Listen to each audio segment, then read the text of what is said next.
Hoy vamos a hablar de un tema muy interesante. Está relacionado con las transmisiones de enfermedades por medio de insectos, pero no vamos a hablar precisamente de eso, sino de la importancia de educarnos al respecto, del trabajo tan maravilloso que está haciendo la Fundación Santa Fe de Bogotá para educar comunidades, sobre todo en las zonas más remotas del país, donde hay enfermedades que pueden llegar a ser mortales.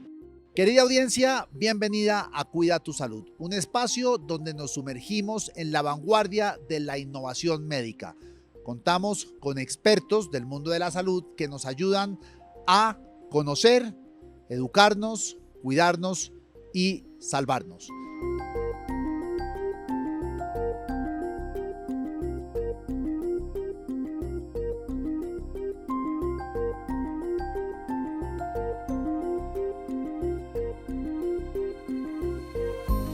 Mi nombre es Diego Santos y soy uno de los presentadores de este espacio y nos acompaña la doctora Mónica Jiménez Serna, investigadora líder de la línea de enfermedades infectocontagiosas de la Dirección Salud Poblacional de la Fundación Santa Fe de Bogotá.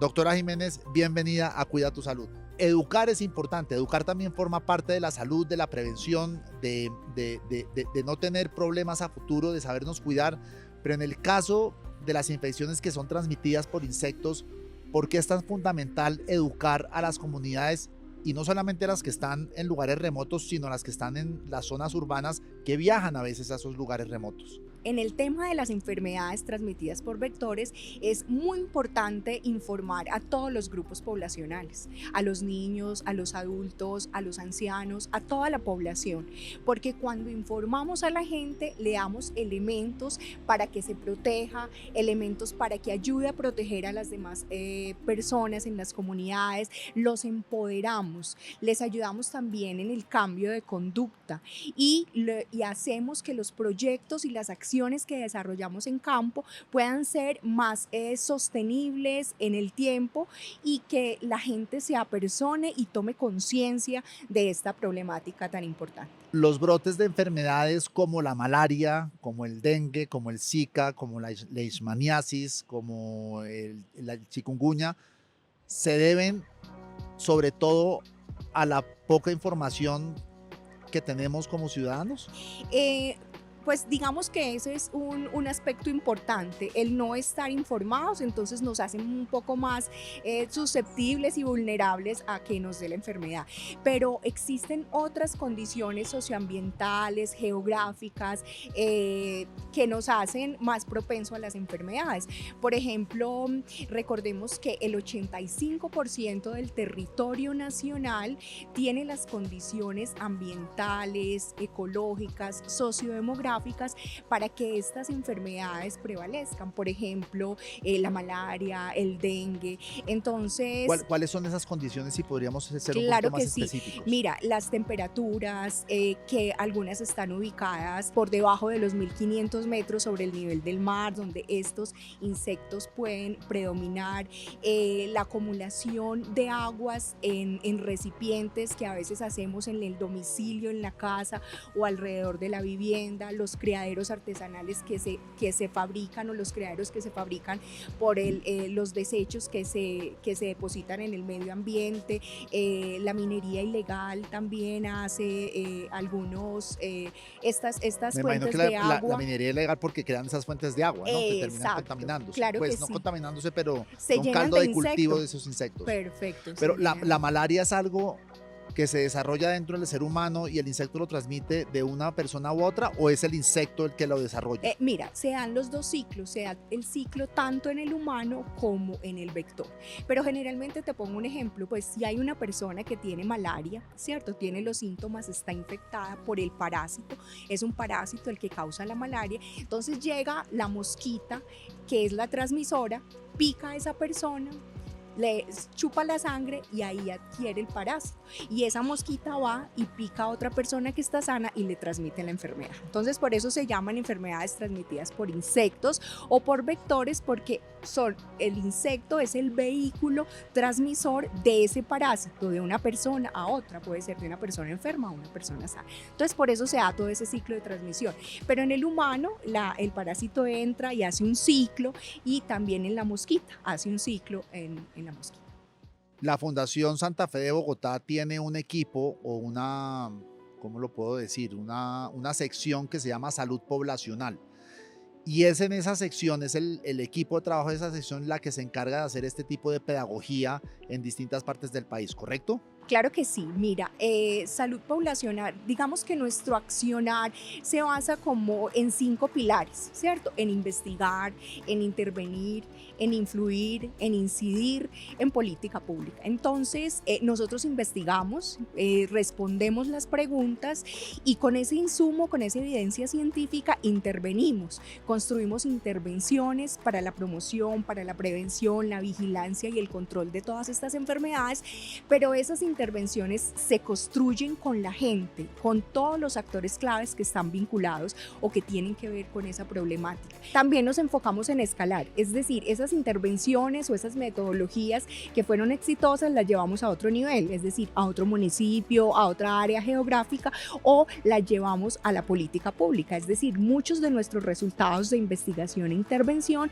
se transforman en política para que los tomadores de decisión pues lo generalicen en regiones o en el país, que se convierta en una política. Exactamente, cojamos cualquier municipio. ¿Qué es lo que enseñan con este tema de los vectores? Bueno, digamos, cojamos el más reciente, que es Tumaco, en el Pacífico Nariñense. Acabamos de terminar allí un gran proyecto de investigación. Entonces, estamos bajo la política de eliminación de malaria del país. Entonces, en este sentido, nosotros, para poder migrar a esa eliminación de malaria, consideramos importante hacer una línea base, es decir, mirar cómo funcionan todos esos determinantes de malaria allí en Tumaco. Entonces hicimos una caracterización del programa de malaria, cómo funciona el diagnóstico, cómo funciona el tratamiento, cómo funciona la vigilancia, la promoción, el control de vectores, todo este tema, evaluamos eso. También queríamos saber cómo se estaban presentando los casos o cómo se estaba comportando la enfermedad allí. Entonces levantamos una información de prevalencia de la enfermedad, tomando muestras a las personas y haciendo todos los exámenes. Pero también, como el vector o el insecto estaba implicado, entonces quisimos hacer un estudio entomológico, que era buscar el insecto, mirar cuáles estaban implicados, mirar cuál era esa dinámica de transmisión, a qué hora picaban los mosquitos, dónde estaban, y después con eso juntamos a todos los actores claves, que era la comunidad, los tomadores de decisiones, el ministerio, el departamento y los líderes de las comunas de Tumaco, y con ellos construimos una propuesta de intervención que va enfocada a decir, bueno, con estos elementos podemos trabajar para eliminar la malaria urbana en el municipio de Tumaco. ¿Con qué medidas? Mira, entonces es muy importante trabajar sobre el diagnóstico, un diagnóstico a tiempo y un tratamiento oportuno, porque si yo corto la transmisión, evito que esa persona sea un reservorio para que el insecto pique y transmita la enfermedad, ¿cierto? Entonces el diagnóstico es muy importante. Medidas educativas porque allí la gente quería que hiciéramos una gran intervención educativa, empezando por los niños. Tú sabes que los niños son muy receptivos con todos estos procesos y llevan muy bien el mensaje a la casa. Entonces toda una intervención completa en términos educativos, trabajar una estrategia que se llama una estrategia conductual de cambio de conducta, que se utiliza mucho en estas enfermedades, es para trabajar el cambio de comportamiento. ¿El uso del repelente? El uso del repelente. Entonces, mira, si tú me preguntas, por ejemplo, por las medidas de protección, yo te diría, bueno, primero, cuando tenga los síntomas, acudir al sistema de salud o al diagnóstico para que te hagan el diagnóstico, tomas el tratamiento y te corten la transmisión. Pero a nivel personal, ¿cómo nos protegemos? Entonces, nos cubrimos idealmente en estas zonas con ropa de manga larga, con ropa que esté cubierta los pies de pantalón largo, que estén cubiertos, pues sí, para evitar como la picadura del insecto. El uso de repelente repelentes también es una buena alternativa. Hay algunas comunidades en los sitios que ellos mismos fabrican sus repelentes artesanales, entonces esto también sirve. Y muy importante es limpiar el domicilio, sea la vivienda o el peridomicilio alrededor de la casa, de posibles criaderos. Entonces estos mosquitos se crían en aguas estancadas, no tienen que ser aguas sucias, a ellos les encantan las aguas limpias también, ¿cierto? Entonces se crían en esos pequeños depósitos de agua que se generan con las lluvias que dejamos por ahí. Entonces esa limpieza de esos recipientes también es un tema bien importante. Entonces todo lo que tenga educación, protección, utilizar también el toldillo impregnado con insecticidas para dormir. Esa es una muy buena estrategia, sobre todo para estos insectos de malaria que pican generalmente en la noche. Hay algunos que pican en la noche y en la madrugada cuando la gente está durmiendo. Entonces es muy importante esta protección con los toldillos.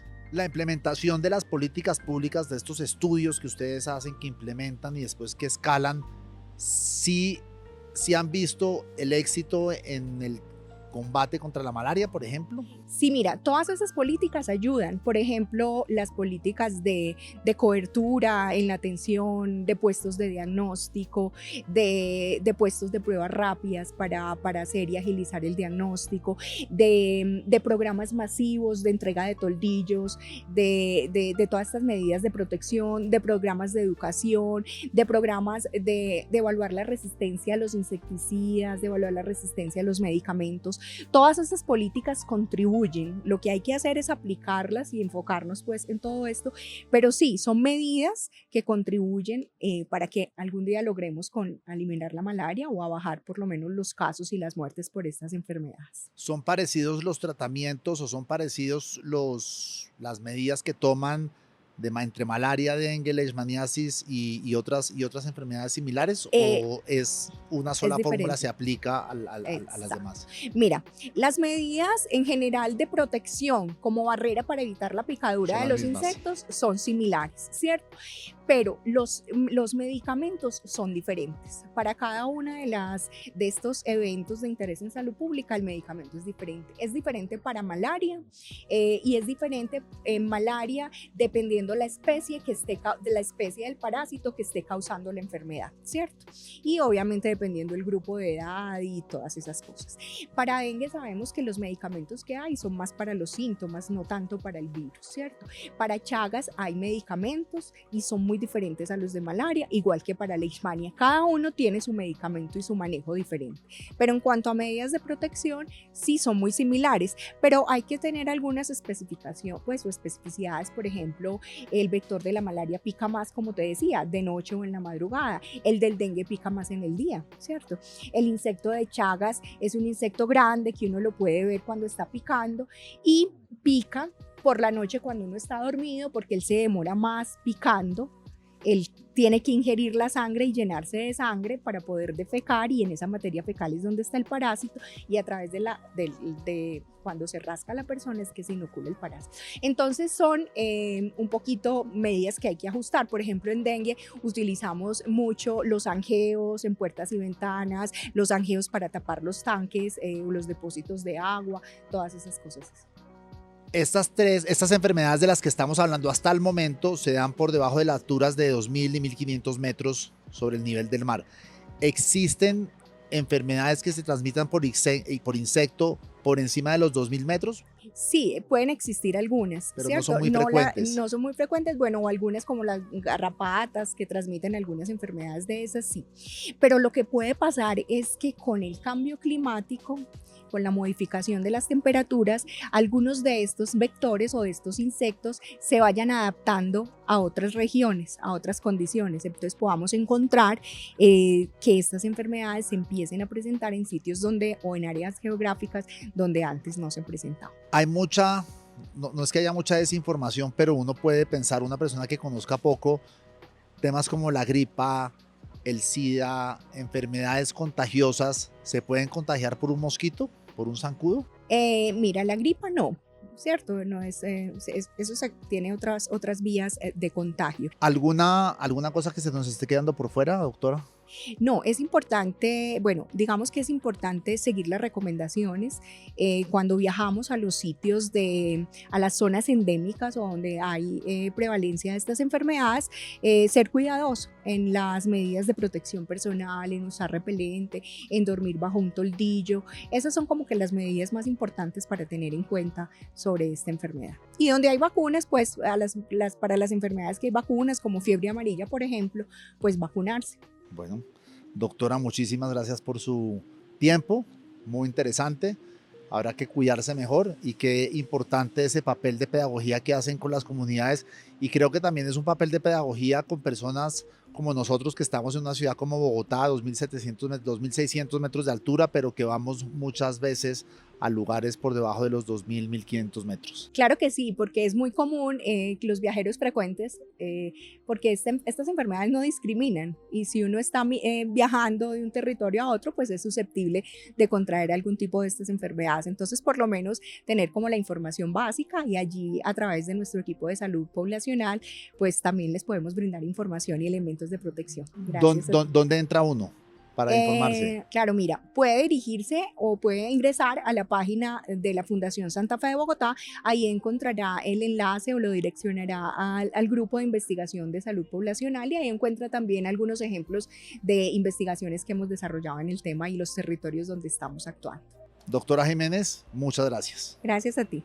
Y a ustedes que nos están viendo y o escuchando, muchas gracias. Nos vemos en otro episodio de Cuida tu Salud la próxima semana. No se olviden que llevamos ya casi 140, no sé si 140 o más de 140, y están todos alojados en nuestra cuenta de Fundación Santa Fe de Bogotá, Cuida tu Salud, en Spotify, otras plataformas de podcast y en YouTube. Fundación Santa Fe de Bogotá, Cuida tu Salud.